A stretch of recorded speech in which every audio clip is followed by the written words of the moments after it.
আসসালামু আলাইকুম।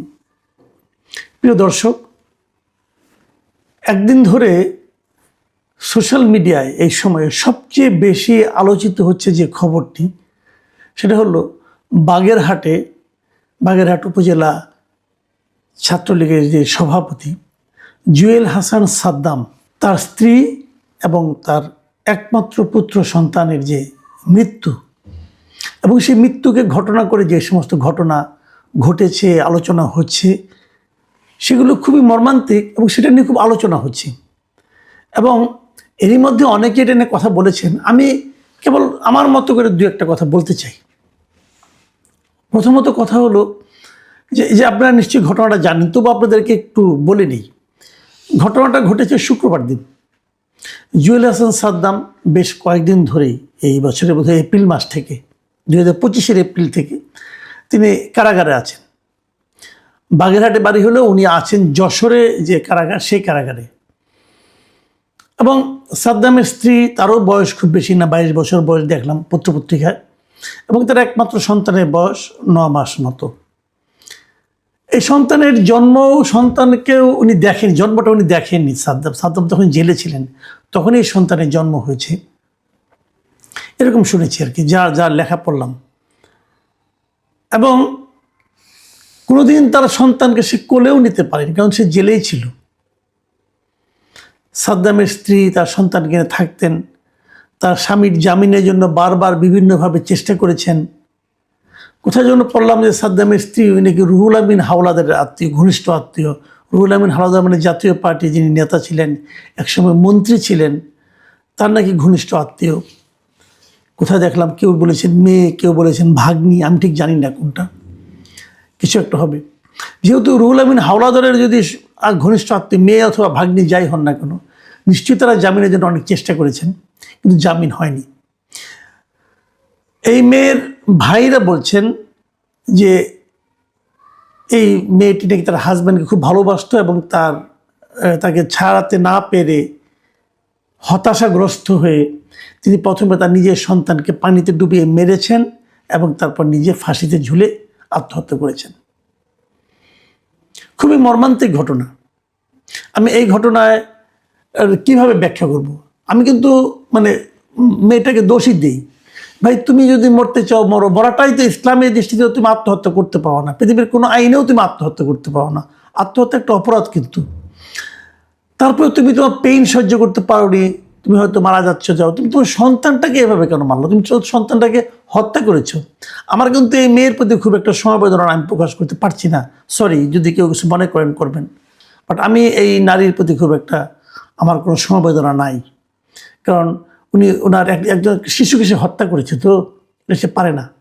তা যত পেইনই থাকুক না কেন, যত অভিযোগ থাকুক, আর যদি সে রুহুল আমিন হাওলাদারের আত্মীয় হন, অথবা তার স্ত্রী সন্তান হন, কন্যা হন, অথবা তার ভাগ্নি হন, যাই হন, তাহলে তো উনি তো এতটা অভাবেও ছিলেন না যে না খেয়ে থাকবেন, তাও তো নয়। তাহলে উনি ওনার সন্তানকে কেন হত্যা করবেন? এই সন্তানের জীবন তো তার জীবন না, এটা সে পারে না, অন্যায় করছে সেটা। যাক, সেটার ব্যাপার না, আমি ওটা নিয়ে আলোচনা করছি না আপাতত। অবশ্যই এটা বড় ব্যাপার, বাট ওটা নিয়ে আমি আলোচনা করছি না। আমি যেটা নিয়ে বলতে চাচ্ছি সেটা হলো, যেটা নিয়ে সবাই এখন আলোচনাও করছেন এবং বলছেন যে এই স্ত্রী এবং সন্তানের মৃত্যুতে তার জানাজায় অংশ নেওয়ার জন্য কেন সাদ্দামকে সুযোগ দেওয়া হলো না? এটা কিন্তু একটা ভ্যালিড পয়েন্ট। কেন পারবে না সুযোগ দেওয়া তাকে? প্যারোলে মুক্তি দেওয়ার এটা বহু নিয়ম আছে। আমরা আগের সরকার আমলে দেখেছি, বিভিন্ন সরকার আমলে দেখেছি, বাবা মা, আত্মীয় স্বজন, সন্তান মারা গেলে পরে যত বড় আসামি হন না কেন তিনি, তাকে প্যারোলে মুক্তি দেওয়া হয়। প্যারোলে মুক্তি মানে কি? হাত করা পরেই তাকে নিয়ে আসা হয়, পুলিশ প্রহরে তিনি আসেন এবং জানাজায় অংশ নেন, দাফন করেন, তারপরে আবার তাকে জেলখানায় নিয়ে যাওয়া হয়। এক্ষেত্রে সাদ্দামকে প্যারোলে মুক্তি দেওয়া হয়নি। নানা রকম কাহিনী বলছে। বাগেরহাটের জেলা প্রশাসক বলছেন যে তার কাছে অ্যাপ্লিকেশন নিয়ে আসছিল, তিনি বলছেন এটা তো আমার এখানে না, আপনার কাছে যশোর যান, আবার যশোর যে করা এটা সময় সাপেক্ষ ব্যাপার। এই সমস্ত নানা রকম কথাবার্তা বলা হচ্ছে। এগুলো আমার কাছে সবই খেলো অজুহাত মনে হয়। অজুহাতের কারণে এই জেলা প্রশাসক তো সঙ্গে সঙ্গে তাকে মেল করে দিতে পারতেন, টেলিফোনে বলতে পারতেন। কিন্তু তেমন কিছু ব্যাপার না রে ভাই, এক জেলা থেকে আরেক জেলা যেতে কতক্ষণ লাগতো? কিন্তু এখন সবাই নানা ধরনের অজুহাত দিয়ে নিজের গায়ের চামড়া বাঁচানোর চেষ্টা করছেন। বিষয়টা যখন নাকি হইচই পড়ে গেছে, তখন তারা ভেবেছেন এটা কিভাবে আমার ঘাট থেকে সরিয়ে আরেকজনের ঘাড়ে চাপানো যায়, অথবা একটা বায়বীয় ঘাড়ে চাপানো যায়। এই ধরনের নানা ধরনের নকশা তারা এখন করবেন এবং করছেন, আগামীতেও করবেন। এটা নিয়ে আজকে আমি দেখলাম যে আজকে মন্ত্রণালয়ে আমাদের যিনি স্বরাষ্ট্র বিষয়ক উপদেষ্টা জাহাঙ্গীর আলম চৌধুরী, লেফটেন্যান্ট জেনারেল অবসরপ্রাপ্ত, উনি আবার একই সঙ্গে কৃষি মন্ত্রণালয়ের উপদেষ্টা। তো উনি কৃষি মন্ত্রণালয়ে একটা ব্রিফ করছিলেন, সেখানে একজন সাংবাদিক ওনাকে জিজ্ঞাসা করতে গেলে উনি এই প্রশ্নের উত্তর দিলেন না। বললেন যে এখানে আমি কৃষিতে আছি, আমি কৃষির উত্তর দেব, অন্য কোনো উত্তর দেব না। এটা কেমন কথা? উনি যে স্বরাষ্ট্র মন্ত্রণালয়, তবে বলে তাহলে আমরা স্বরাষ্ট্র মন্ত্রণালয়ে আসি। ওকে না, স্বরাষ্ট্র মন্ত্রণালয় যখন এটা নিয়ে আলোচনা হবে তখন আসবেন। মানে আমি এই লোকটার সেন্স দেখে আমি হতবাক হয়ে যাই। উনি আজকে কৃষি মন্ত্রণালয়ে আসছেন, ঠিক আছে, তাহলে আজকে যদি স্বরাষ্ট্র মন্ত্রণালয় বিষয়ক কোনো কমেন্ট দরকার হয়, মন্ত্রীর কমেন্ট অথবা উপদেষ্টা বলি, তার যদি কমেন্ট দরকার হয়, তাহলে মানুষ কি করবে? ওনাকে যেখানে পাবে সেখানে যে জিজ্ঞাসা করবে, এটি তো নিয়ম। আমরা তো সাংবাদিকতা করেছি, এটাই নিয়ম। তো উনি এখানে বসে ওখানকার কথা বলবেন না কেন? কেন বলবেন না? আবার ওখানে তাহলে ওখানে চলেন না, ওখানেও উনি যাবেন না, ওখানে যেদিন মিটিং হবে সেই দিন আলাপ করবেন। তাহলে এই ঘটনা নিয়ে ওনার কমেন্ট আজকে দরকার নাই। প্রশ্ন উঠেছিল, এক সাংবাদিক বলেছিলেন যে এই সাদ্দামকে আপনারা কেন জেলে আটকে রাখছেন? সে ছাত্রলীগ করতো, ঠিক আছে, করতেই পারে। ছাত্রলীগ আপনারা নিষিদ্ধ করেছেন, ওকে নিষিদ্ধ করেছেন। তো নিষিদ্ধ করার পর কি সে ছাত্রলীগের কোনো সাংগঠনিক কর্মকাণ্ডে অংশ নিয়েছে? তাহলে তাকে আটকে রাখছেন কেন আপনারা জেলে? উনি কি বললেন? আমরা জেলে কাউকে আটকে রাখি না, একমাত্র ক্রিমিনালদের আটকে রাখি।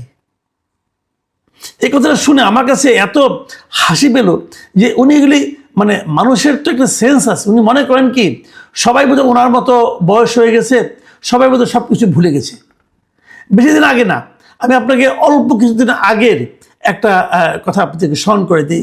এই মানে গত বছরের 2025 সালের সেপ্টেম্বর মাসে, 24শে সেপ্টেম্বর চট্টগ্রামে উনি একটা অনুষ্ঠানে গিয়েছিলেন। সেখানে যিনি বলেছিলেন যে আওয়ামী লীগের কেউ যাতে সহজে জামিন না পায় সে চেষ্টা চলছে। এই স্বরাষ্ট্র উপদেষ্টা বলেছেন।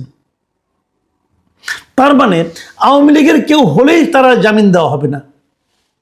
কেন? এটা কোন আইনে আছে ভাই? এটা কোন আইনে আছে? এটা তো আমরা আগের সরকার, যে সরকার আমরা এত সমালোচনা করছি, ফ্যাসিবাদী সরকার বলেছি, স্বৈরাচারী সরকার বলেছি, তখনও কিন্তু এগুলো দেখিনি। তারা নানা রকম কথা বলেছে, কিন্তু এই ধরনের কথা উচ্চারণ করতে দেখিনি যে বিএনপির কেউ হলেই আর যাতে জামিন না পায় আমরা সেই ব্যবস্থা করছি। হয়তো তাকে কোনো কোনো মামলায় আটকানো হতো। আর এখানে আমি যে কথাটা বলতে চাই, এখন আমরা এবার কি দেখেছি, এই গত 24-এর আন্দোলনের পরে কি দেখেছি, যে আওয়ামী লীগের, বিএনপির, এই সময় বিএনপি না, আওয়ামী লীগের, ছাত্রলীগের, যুবলীগের এই সমস্ত লোকদেরকে নানা রকম ছুতা নাতায়, নানা রকম অজুহাতে এনে মানে জেলে ঢুকানো হয়েছে। কি এক উদ্ভট মামলা, যে মামলায় 25 জন 26 জন মানে আপনার আসামি, হত্যা প্রচেষ্টা মামলা, অথবা যার সঙ্গে তার কোনো সম্পর্কই নেই এরকম লোককে মামলা, ABM খায়রুল হককে যাত্রাবাড়ি এক হত্যা মামলায় আটক করা হয়েছে, একজন বয়স্ক লোক, তাহলে জেলে আটকে। ABM খায়রুল হকের সমালোচনা আমি মানে অনেক করতে পারি, কিন্তু যে কাজের জন্য তারা সমালোচনা করব, আপনি তাকে সেই কাজের অপরাধে মামলা করেন, তারপরে তাকে আপনি আটকান, তারপর আইনজীবী তাকে জামিন দেয়, জামিন পাইলে জামিন পাবে। কিন্তু যাতে এরা জামিন না পায় এই জন্য এদেরকে আটকানো হয় হত্যা মামলায়, যে হত্যার সঙ্গে তার হয়তো দূরতম কোনো সম্পর্কও নেই। মানে আটকে রাখতে হবে। এই যে আটকে রাখা, এটা কি আইনের শাসন? আমাদের এই সরকারের অন্তর্বর্তী সরকার যারা এসেছিলেন সংস্কার করবেন, আপনারা তো অনেক সংস্কার করবেন, আপনারা তো নিজেদেরই সংস্কার করতে পারেন নাই, পারছেন? আপনারা তো স্বৈরাচারী নিয়মে সরকার চালাচ্ছেন। যে সরকার নিজেরা স্বৈরাচারী নিয়মে চালায় তারা কি সংস্কার করবে? আপনারা একজন যেমন আনিস আলমগীরের মতো সাংবাদিকরে আপনি আটকে রাখছেন। কেন আটকে রাখছেন? সন্ত্রাস বিরোধী অপরাধ। সে সন্ত্রাসের কি করছে রে ভাই? তাকে যে আপনি আটকে, তার জামিন হচ্ছে না, একাধিকবার তার জামিনের আবেদন করা হয়েছে, আদালত তাকে জামিন দিচ্ছে না। কি কারণে দিচ্ছেন না বলেন, ব্যাখ্যা করেন শুনি। যুক্তিগ্রাহ্য কোনো কারণ আছে? কোনো কারণ নেই, দেব না, জেলে পচে মরো। তো এই যে মানসিকতা, এই মানসিকতার লোক সংস্কার কি করে করবে? তারা আবার সংস্কারের জন্য জনগণের কাছ থেকে জোর করে ভোট আদায় করার জন্য সারা দেশে ক্যাম্পেইন করতেছেন জনগণের টাকা দিয়ে। এটা কি হচ্ছেটা কি দেশে? আমরা কাদের শাসনে আছি? আমি খুবই হতাশ। ভাবুন একটা কথা, সাদ্দামের বিরুদ্ধে আপনার অভিযোগ থাকতে পারে, তাকে আপনি বিরুদ্ধে মামলা করেন, বিচার হবে। এই যে তাকে আপনি বিনা বিচারে আটকে রেখেছেন, তাকে জামিন দিচ্ছেন না, জামিন পাওয়াটা কি একটা মানুষের নাগরিক অধিকারের মধ্যে পড়ে না? জামিন পাওয়াটা তার অধিকার, এখানে তো কোনো দয়া দাক্ষিণের ব্যাপার না, এটা তার অধিকার। আপনি তার বিচার করেন, আর বিচার চলাকালীন তাকে জেলে বসে থাকতে হবে কেন? এই অভিযোগ তো মিথ্যাও হতে পারে, এই অভিযোগ তো ভুলও হতে পারে।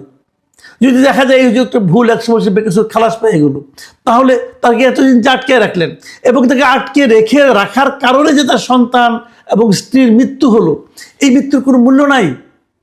ভাবুন, শেষ মুহূর্তে তার মৃত স্ত্রী এবং সন্তানকে জেল গেটে নিয়ে 5 মিনিট দেখানো হচ্ছে।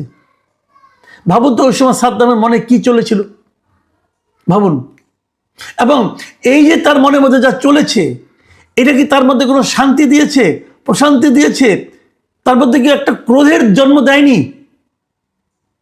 যখন কোনো এক সময় তো নিশ্চয়ই পরিস্থিতি চেঞ্জ হবে, যদি কখনো সে বেড়ে আসে, তার এই ক্রোধটা কি সমাজের প্রতি হবে না, এই সমাজের আইনের প্রতি হবে না? মানুষ কেন খারাপ হয়ে যায়, মানুষ কেন বিপথে যায়, এখান থেকে ভাবার চেষ্টা করুন। আমরা কি করছি? আমরা একটা হিংসা দিয়ে আরেকটা হিংসাকে আমরা ইনভাইট করছি। আমরা কিভাবে দেশটাকে একটা হিংসার রাজ্যে পরিণত করব, একটা হিংসা ভিত্তিক সমাজে পরিণত করব? আমরা কি যাকে দেখব তাকে হিংসা করব, যাকে দেখব তাকে ক্ষতি করব? আওয়ামী লীগ হিংসা করবে বিএনপিকে, বিএনপি হিংসা করবে আওয়ামী লীগকে, জামাত হিংসা করবে বিএনপিকে, আবার জামাত হিংসা করবে আওয়ামী লীগকে, পারলেই মেরে ফেলো, পারলেই জেলে ঢুকাও। এটা কি? আওয়ামী লীগ 15 বছর শাসন করেছিল, বিএনপিকে নিয়ে জেলে ঢুকাইছিল, জামাতকে জেলে ঢুকিয়েছে, এখন আবার তারা ক্ষমতায় আসছে, তারা সেই একই কাজ করছে। যদি তোমরা একই কাজ করো, তাহলে তোমরা আওয়ামী লীগের চেয়ে ভালো হলে কিভাবে? তোমরা তো তার মতোই হলে, অথবা তোমরা তো তার চেয়েও খারাপ হলে। আমরা তো এই দেশ দেখতে চেয়েছি, আমরা তো ভেবেছিলাম যে একটা অন্তর্বর্তীকালীন সরকার আসবে, যারা কোনো দল করবে না, যারা দেশের সমস্ত মানুষকে ঐক্যবদ্ধ করবে। এই তার নমুনা। মানে আমি খুবই দুঃখজনক, আমি খুবই মর্মাহত এই ঘটনাতে বিভিন্ন পয়েন্টে। প্রথমত আমি মার উপর ক্ষুব্ধ, সে তার সন্তানকে হত্যা করলো কেন? সে নিজে যদি আত্মহত্যা করতো সেটা অন্য বিষয়, কিন্তু আরেকটা প্রাণকে সে নেওয়ার তার তো কোনো অধিকার নাই। ওই সন্তান জন্ম আপনি দিতে পারেন, কিন্তু সন্তানের মালিক আপনি না, এটা আপনি পারেন না।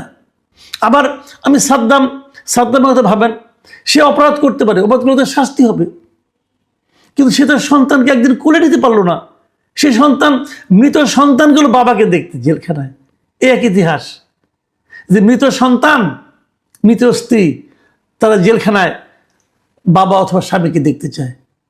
একদিন এই সময় থাকবে না, আজকে থেকে অনেক বছর পর এগুলো মানুষ যখন আলাপ করবে, যদি তখন আমার এই দেশটা কখনো সভ্য দেশে পরিণত হয়, তখন তারা চিন্তা করবে যে একজন নোবেল লরিয়েটের যখন সরকার ছিল, তখন এই সমস্ত ঘটনা ঘটেছে। তারা হয়তো বিশ্বাস করতে চাইবে না, কিন্তু আমরা যারা এখন আছি, আমরা জানি এটাই সত্য, এটাই বাস্তব, এটাই শান্তির নমুনা। প্রিয় দর্শক, এখন এ পর্যন্তই। আল্লাহ হাফিজ।